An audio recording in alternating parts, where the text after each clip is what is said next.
എല്ലാവർക്കും നമസ്കാരം. നമ്മൾ ഇന്നൊരു യാത്ര പോവുകയാണ്, കേരളത്തിലേക്ക്. പക്ഷേ ഇതൊരു സാധാരണ യാത്രയല്ല. ദൈവത്തിന്റെ സ്വന്തം നാട് എന്ന് നമ്മൾ എപ്പോഴും കേൾക്കുന്ന ഈ സ്ഥലത്തിന്റെ ഭൂമിശാസ്ത്രപരമായ അത്ഭുതങ്ങളിലേക്കുള്ള ഒരു ആഴത്തിലുള്ള യാത്രയാണ്. കേരളത്തിന് ഒരുപാട് പേരുകളുണ്ട്, അല്ലേ? ഇന്ത്യയുടെ സുഗന്ധവ്യഞ്ജനത്തോട്ടം എന്ന് കേട്ടിട്ടില്ലേ? പണ്ടുകാലം മുതലേ ലോകത്തിന്റെ പല ഭാഗത്തു നിന്നുമുള്ള കച്ചവടക്കാരെ ഇങ്ങോട്ട് ആകർഷിച്ചത് അതായിരുന്നു. പിന്നെ കായലുകളുടെയും ജലാശയങ്ങളുടെയും ഒക്കെ നാടെന്നും നമ്മൾ പറയാറുണ്ട്. പക്ഷേ ഈ പേരുകൾക്കെല്ലാം അപ്പുറം നമ്മളെല്ലാവരും കേൾക്കുന്ന ഒരു വിശേഷണമുണ്ട്: ദൈവത്തിന്റെ സ്വന്തം നാട്. അതെന്തുകൊണ്ടാണ് അങ്ങനെ വിളിക്കുന്നത്? അതൊരു ടൂറിസം പരസ്യവാചകം മാത്രമാണോ? അല്ല, അതിന്റെ പിന്നിൽ ചില ഭൂമിശാസ്ത്രപരമായ രഹസ്യങ്ങളുണ്ട്. നമുക്കതൊന്ന് നോക്കാം. അപ്പോ നമ്മുടെ ഈ യാത്രയുടെ ഒരു റൂട്ട് മാപ്പ് ഇങ്ങനെയാണ്. നമ്മൾ ആദ്യം ദൈവത്തിന്റെ സ്വന്തം നാട് എന്ന പേരിനെപ്പറ്റി ചിന്തിക്കും. പിന്നെ കിഴക്കൻ മലനിരകളിൽ നിന്ന് തുടങ്ങി ഫലഭൂയിഷ്ഠമായ ഇടനാട്ടിലൂടെ സഞ്ചരിച്ച് ഒടുവിൽ ഈ നാടിന്റെ ജീവനാടിയായ നദികളെക്കുറിച്ചും മനസ്സിലാക്കും. അവസാനം ഇതെല്ലാം ചേർത്തുവെച്ചൊരു മുഴുചിത്രം കാണാം. നമ്മൾ നേരത്തെ ചോദിച്ച ആ ചോദ്യമില്ലേ, അതിന്റെ ഉത്തരം ശരിക്കും ഒളിഞ്ഞിരിക്കുന്നത് കേരളത്തിന്റെ ഈ ഒരു പ്രത്യേക ഭൂപ്രകൃതിയിലാണ്. കിഴക്കാകാശമൊട്ട് നിൽക്കുന്ന മലകൾ, പടിഞ്ഞാറ് അറബിക്കടൽ, ഇതിനിടയിലുള്ള ഓരോ മൺതരിക്കും ഓരോ കഥ പറയാനുണ്ട്. അപ്പോ നമുക്ക് ആ കഥകൾ കേട്ടു തുടങ്ങാമല്ലേ? അപ്പം നമ്മുടെ യാത്ര തുടങ്ങുന്നത് കിഴക്ക് നിന്നാണ്. കേരളത്തിന്റെ നട്ടെല്ല് എന്ന് തന്നെ പറയാവുന്ന പശ്ചിമഘട്ടത്തിൽ നിന്ന്. സഹ്യാദ്രി എന്നും ഇതിന് പേരുണ്ട്. ഈ മലനിരകളാണ് ശരിക്കും പറഞ്ഞാൽ കേരളത്തിന്റെ കാലാവസ്ഥ, സംസ്കാരം, എന്തിനും നമ്മുടെയൊക്കെ ജീവിതം പോലും തീരുമാനിക്കുന്നതിൽ ഒരു പ്രധാന പങ്ക് വഹിക്കുന്നത്. കേരളത്തിന്റെ ഭൂപ്രകൃതിയെ നമുക്ക് എളുപ്പത്തിൽ മനസ്സിലാക്കാൻ മൂന്നായിട്ട് തിരിക്കാം. കിഴക്ക് മലനാട്, അത് ഏകദേശം 48% വരും. നടുക്ക് ഇടനാട്, അത് 42%. പിന്നെ പടിഞ്ഞാറ് തീരപ്രദേശം, ഒരു 10%. ഈയൊരു ചിത്രം മനസ്സിൽ വെച്ചാല് നമ്മുടെ യാത്ര കുറച്ചുകൂടി എളുപ്പമാകും. ഈ പശ്ചിമഘട്ടം എന്ന് പറയുന്നത് ഇന്നോ ഇന്നലെയോ ഉണ്ടായതല്ല. അതിന്റെ ചരിത്രം കോടിക്കണക്കിന് വർഷങ്ങൾക്ക് പുറകിലേക്കാണ് പോകുന്നത്. ഗോണ്ട്വാന എന്നൊരു വലിയ ഭൂഖണ്ഡമുണ്ടായിരുന്നല്ലോ, അത് വേർപെട്ടപ്പോൾ രൂപം കൊണ്ടതാണ് ഈ പർവ്വതനിര. ഇന്നിത് വെറുമൊരു മലയല്ല, കേരളത്തിന് ജീവൻ നൽകുന്ന, നമ്മുടെ നദികളെല്ലാം ഉണ്ടാകുന്ന ഉറവിടമാണ്. മലനാട് എന്ന് കേൾക്കുമ്പോൾ വെറും മലകൾ മാത്രമല്ല മനസ്സിൽ വരേണ്ടത്. ഇടതൂർന്ന കാടുകൾ, പിന്നെ നമ്മൾ എന്നും ഉപയോഗിക്കുന്ന തേയില, കാപ്പി, റബ്ബർ, ഇതിന്റെയെല്ലാം തോട്ടങ്ങൾ. ഇതൊരു വലിയ ജൈവ വൈവിധ്യ കേന്ദ്രം കൂടിയാണ്. കേരളത്തിലെ ഏറ്റവും വലിയ കൊടുമുടി ആനമുടി ഇവിടെയാണ്. ഏറ്റവും പ്രധാനപ്പെട്ട കാര്യം എന്താണെന്ന് വെച്ചാൽ, കേരളത്തിലെ മിക്കവാറും എല്ലാ പുഴകളും തുടങ്ങുന്നത് ഈ മലനിരകളിൽ നിന്നാണ്. അപ്പോൾ ഈ പശ്ചിമഘട്ടം ഇങ്ങനെ കിഴക്കൊരു മതിൽ പോലെ നീണ്ടുകിടക്കുകയാണ്. പക്ഷെ അതിനിടയ്ക്ക് പ്രകൃതി തന്നെ ഒരുക്കിയൊരു വലിയ ഗ്യാപ്പ് ഉണ്ട്. ഏകദേശം 30 കിലോമീറ്റർ വീതിയുള്ള ഒരു വിടവ്. അതാണ് പാലക്കാട് ചുരം. ഇത് വെറുതെ കേരളത്തെയും തമിഴ്നാടിനെയും ബന്ധിപ്പിക്കുന്നൊരു വഴിയല്ല, കാറ്റിനും കാലാവസ്ഥയ്ക്കും വരെ കടന്നു പോകാനുള്ളൊരു ഇടനാഴിയാണിത്. ചരിത്രപരമായി നോക്കിയാൽ ഒരു പ്രധാന വ്യാപാരപാതയും. ഇങ്ങനെയുള്ള ചുരങ്ങൾക്ക് പിന്നിൽ പലപ്പോഴും ചില കഥകളുണ്ടാകും. താമരശ്ശേരി ചുരവുമായി ബന്ധപ്പെട്ട് നമ്മൾ കേൾക്കുന്ന ഒരു പേരാണ് കരിന്തണ്ടന്റേത്. ബ്രിട്ടീഷുകാർക്ക് വഴി കാണിച്ചു കൊടുത്ത ആദിവാസി മൂപ്പൻ. പക്ഷേ വഴി കണ്ടെത്തിക്കഴിഞ്ഞപ്പോൾ അവർ അദ്ദേഹത്തെ കൊന്നുകളഞ്ഞെന്നും ആ ആത്മാവ് അവിടെ അലഞ്ഞുതിരിയുന്നു എന്നുമാണ് ഐതിഹ്യം. നോക്കൂ, ഒരു നാടിന്റെ ചരിത്രവും സംസ്കാരവുമൊക്കെ അതിന്റെ ഭൂപ്രകൃതിയുമായി എത്രമാത്രം ബന്ധപ്പെട്ട് കിടക്കുന്നു എന്നതിന് ഇതിലും വലിയ ഉദാഹരണം വേണോ? ശരി, അപ്പോൾ നമ്മൾ മലമുകളിൽ നിന്ന് മതിയാക്കി താഴേക്കിറങ്ങുകയാണ് കേരളത്തിന്റെ കാർഷിക ഹൃദയത്തിലേക്ക്, അതായത് ഇടനാട്ടിലേക്കും പിന്നെ അവിടുന്ന് തീരത്തേക്കും.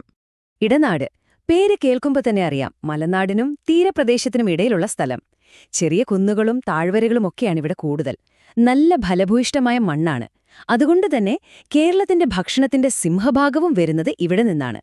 ശരിക്കും പറഞ്ഞാൽ കേരളത്തിന്റെ ഒരു കാർഷിക എഞ്ചിന് എന്ന് തന്നെ പറയാം. ഇവിടെ പ്രധാനമായും കൃഷി ചെയ്യുന്നത് എന്തൊക്കെയാണെന്നറിയാമോ? നെല്ല്, മരച്ചീനി, വാഴ, ഇതൊക്കെയാണ് മീൻ. അതുകൂടാതെ അടയ്ക്കയും തെങ്ങുമൊക്കെ ഇഷ്ടം പോലെയുണ്ട്. ചുരുക്കി പറഞ്ഞാൽ നല്ല വിളവ് തരുന്ന ഒരു മണ്ണാണിവിടത്തേത്. അങ്ങനെ നമ്മൾ യാത്ര ചെയ്ത് പടിഞ്ഞാറ് അറബിക്കടലിന്റെ തീരത്തെത്തി.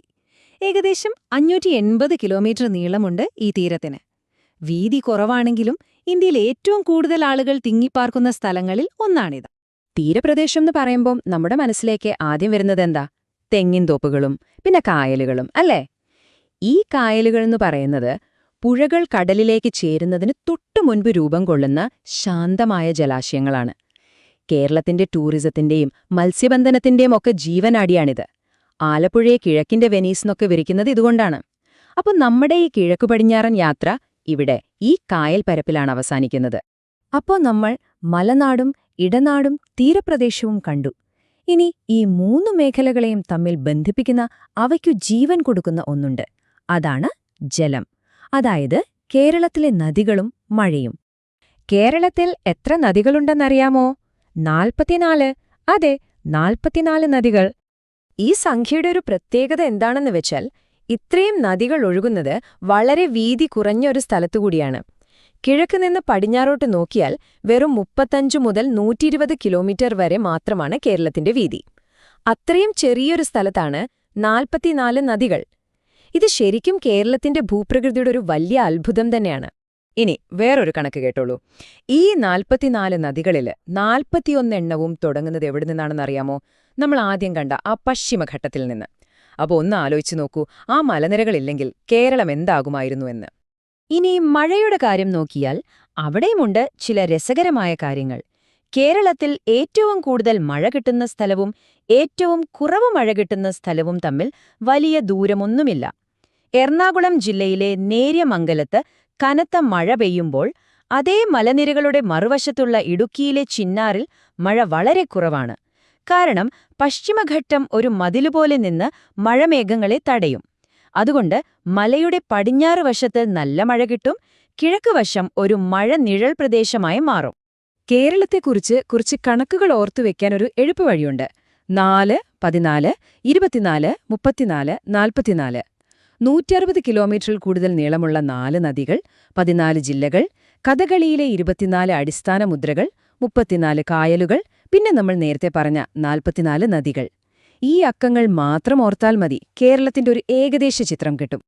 അപ്പോ നമ്മുടെ യാത്ര ഏകദേശം അവസാനിക്കുകയാണ്. നമ്മൾ മലകൾ കണ്ടു, ഇടനാട് കണ്ടു, തീരപ്രദേശം കണ്ടു, നദികളെയും മഴയും പറ്റി സംസാരിച്ചു. ഇനി ഇതെല്ലാം കൂടിയൊന്ന് ചേർത്ത് വെച്ച് നമ്മൾ ആദ്യം ചോദിച്ച ആ ചോദ്യത്തിലേക്ക് തിരിച്ചുപോകാം. എന്തുകൊണ്ടാണ് കേരളം ദൈവത്തിന്റെ സ്വന്തം നാടാവുന്നത്? ഉത്തരം ഇതാണ്. കടലിനോട് ഇത്ര അടുത്ത് നിൽക്കുന്ന ഉയർന്ന മലനിരകൾ, അവിടെ നിന്നുത്ഭവിച്ച് താഴേക്കൊഴുകുന്ന 44ഓളം നദികൾ, പിന്നെ വർഷത്തിൽ 2 തവണ പെയ്തിറങ്ങുന്ന മൺസൂൺ മഴ. ഈയൊരു കോമ്പിനേഷൻ, ഈയൊരു അപൂർവ സംഗമം ലോകത്ത് മറ്റെവിടെയും കാണാൻ കിട്ടില്ല. ഇതാണ് കേരളത്തെ ഇത്രയധികം പച്ചപ്പും ജലസമൃദ്ധിയുമുള്ള ഒരു പറുദീസയാക്കി മാറ്റുന്നത്. മലകൾ, മൺസൂണുകൾ, കായലുകൾ, ഇവയെല്ലാം ചേർന്നൊരുക്കിയ ഈ മനോഹരമായ ഭൂപ്രകൃതി. ഇതിന്റെ ഭാവി എന്തായിരിക്കും? നമ്മൾ ഈ വരദാനത്തെ എങ്ങനെയാണ് സംരക്ഷിക്കാൻ പോകുന്നത്? ഈ ഒരു ചോദ്യം നിങ്ങൾക്കായി വിട്ടു തന്നുകൊണ്ട് നിർത്തുന്നു.